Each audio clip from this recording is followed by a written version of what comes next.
Zdaj razsvetljena je noč, tema prekrižna je proč.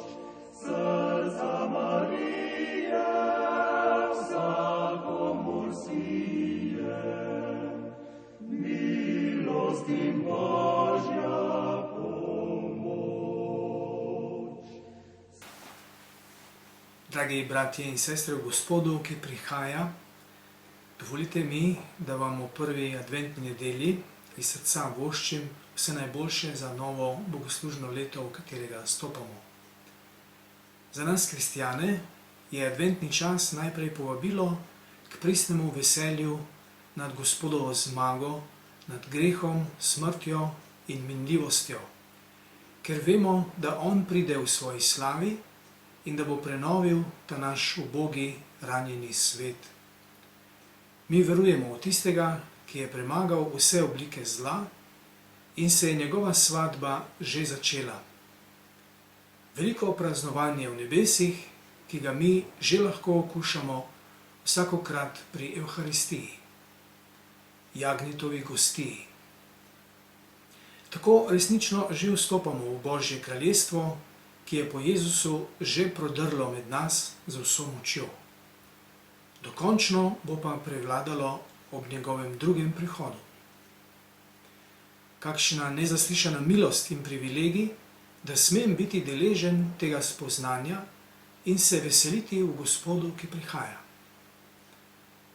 Papež Frančišek nam je poslal novega nadškofa iz vrst redovnikov, da bi še bolj obogatil cerkev s karizmami redovniškega življenja. Oklical je tudi začetek leta posvečenega življenja, v katerem naj bi nam vsem Bogu posvečeno redovništvo pomagalo globlje zaživeti svoje lastno poslanstvo od Boga. Vsi naj bi težili k svetosti, h kateri nas vse kliče Bog.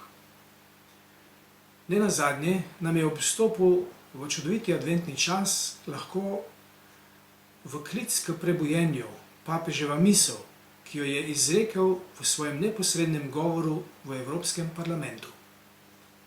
Govoril je kot apostol, ne kot politik. Kot nekoč apostol Pavel v Areopagu ni skrival glavne resnice, ki jo mora oznanjati, da je namreč človek presežno bitje, ki ne more ostajati zaprto vase in v svoje sebične pravice, ampak teži k drugemu in k drugemu z veliko pisano.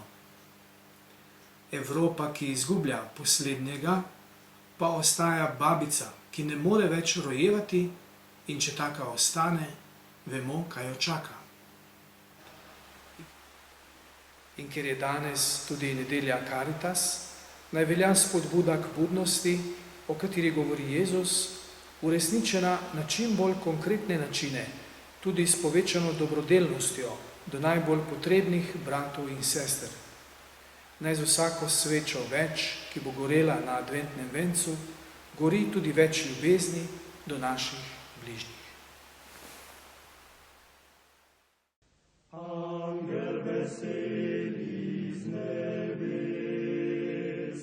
milo pozdravljajo ris. Bodi češčena, blažena žena, Mati si kralj